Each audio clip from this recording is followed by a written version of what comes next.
जवाब सुनते मैं ये बात स्वीकार कर रहा हूँ कि मैं राजनीति कर रहा हूँ और मैं वामपंथी राजनीति कर रहा हूँ। हमारी रगों में स्वतंत्रता सेनानियों का खून बहता है। हम कांग्रेस पार्टी के कार्यकर्ता हैं। जब अंग्रेज से नहीं डरे तो अंग्रेजों के चापलूस से भी नहीं डरेंगे। अच्छा रवीश जी, आप बहुत अच्छे पत्रकार हैं और मैं आपको सुनता रहा हूँ। उमर खालिद और कन्हैया दोनों को टारगेट किया गया, दोनों जेल गए, लेकिन उमर खालिद की लड़ाई कन्हैया से भी बड़ी हो गई और लंबी हो गई। जेल में 3 साल से अधिक समय हो गए, उमर खालिद को जमानत नहीं मिली।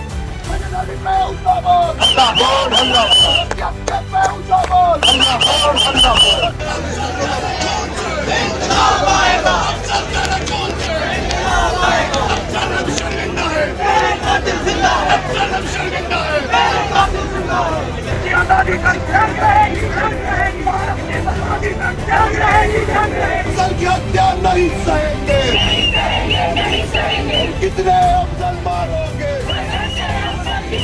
कश्मीर के नौजवान संघर्ष करो, कश्मीर की महिलाएं संघर्ष करो, अफजल की हत्या नहीं सहेंगे।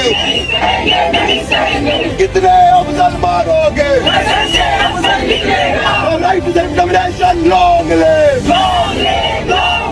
Program is basically about against the occupation of Kashmir by the Indians.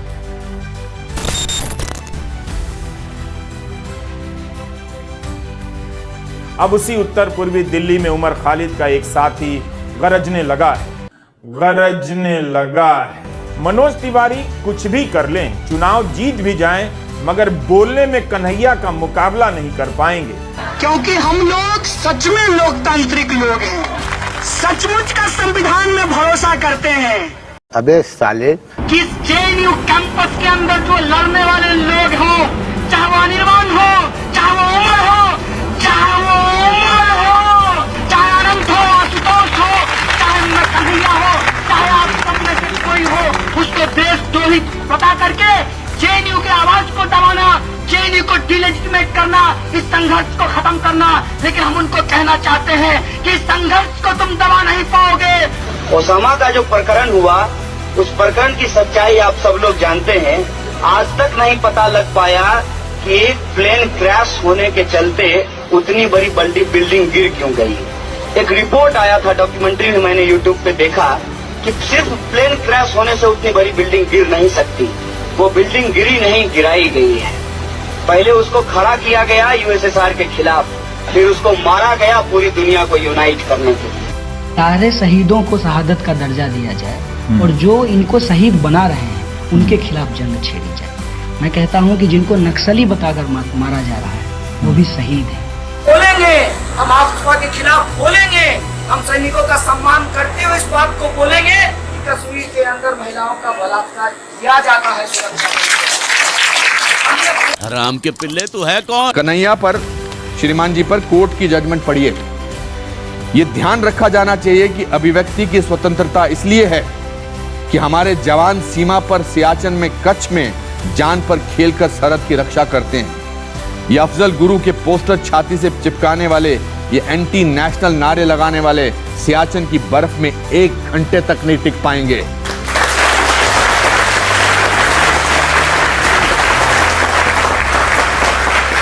जब शरीर के एक हिस्से में इन्फेक्शन हो जाता है और गैंग्रीन में तब्दील हो जाए तो इस हिस्से को काटना पड़ता है, शरीर से अलग करना पड़ता है। ये था जज का बयान उनको बेल देने से पहले। है तो क्या हो गया? क्या वो देश का नागरिक नहीं है? गजब टू भी आजादी। और अभी तो रुको, सबर करो। नरेंद्र मोदी ने भारत की राजनीति को 10वीं क्लास का ललित निबंध बना दिया। उनके भाषणों का स्तर ऐसा ही है। कन्हैया उस क्लास में यूनिवर्सिटी की डिग्री लेकर आ गया है। अच्छा, मैं कह रहा हूँ कि हम उनके ऊपर कोई व्यक्तिगत हमला नहीं करेंगे, हम उनके ऊपर कोई दोषारोपण नहीं करेंगे। वो किस प्रोफेशन से आते हैं, वो कमाने खाने के लिए क्या काम करते रहे, उस पर हमको कुछ नहीं कहना है। ये सब दोगलापन है। वो क्या परिवार, जो परिवार छोड़कर परिवार बनाना पड़े।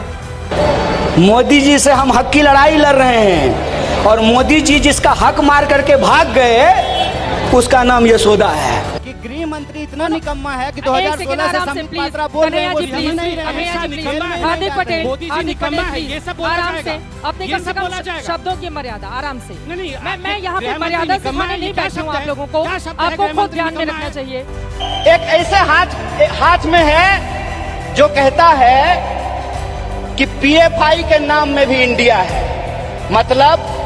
मतलब कुत्ता को भी 4 पैर होता है, गधा को भी 4 पैर होता है, इसलिए सारे गधे कुत्ते हैं।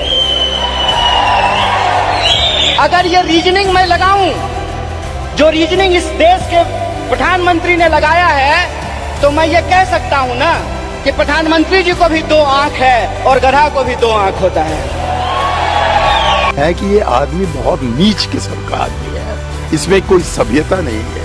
सर मोदी को आपने जनरल कायर कह दिया, अभी तोता ज्योतिषी बता दिया, रावण कह दिया, मोदी मादर है। आपने इशारों में कहा कि कौन है ये लोग? कहां से आते हैं ये सब गंदी नाली के कीड़े हैं। बरसात आती है तो उसके साफ पानी में अपने आप को गंगा नहाया हुआ समझते हैं। समझ रहे हो ना? बोलने में कन्हैया का मुकाबला नहीं कर पाएंगे। कांग्रेस में हिंदी पट्टी की भाषा, संस्कृति और रूपक समझने वाले नेता कम हैं। कन्हैया ने उनकी कमी आज पूरी कर दी। खाओ मां कसम। मैं कहता हूं, मेहंदी रंग लाती है सूख जाने के बाद, और असली कांग्रेसियों की पहचान आती है मुश्किल वक्त आने के बाद। मतलब क्या गजनी हो क्या शॉर्ट टर्म मेमोरी लॉस हो गया आपको? जिस तरीके से यूपीए की सरकार ने घोटाला की है, तो क्या आपको नहीं लगता कि उस पोस्टर पे लिखना चाहिए ज्वाइन एनएसवाई टुडे, लूट इंडिया टुमारो। एनएसवाई के एक कैंडिडेट आते हैं और कहते हैं बर्बाद गुलिस्तान करने को।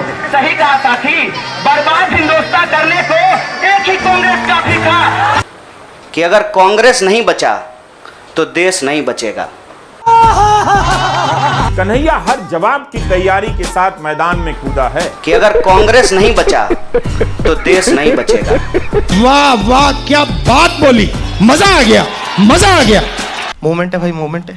श्रीमती इंदिरा गांधी जी ने कहा था कि गरीबी हटाओ, तो कुछ दिन में जब गरीबी नहीं हटा, कहा कि गरीबों को भगाओ। डेली सामने से सीने पे छुरा मारा है इन लोगों ने।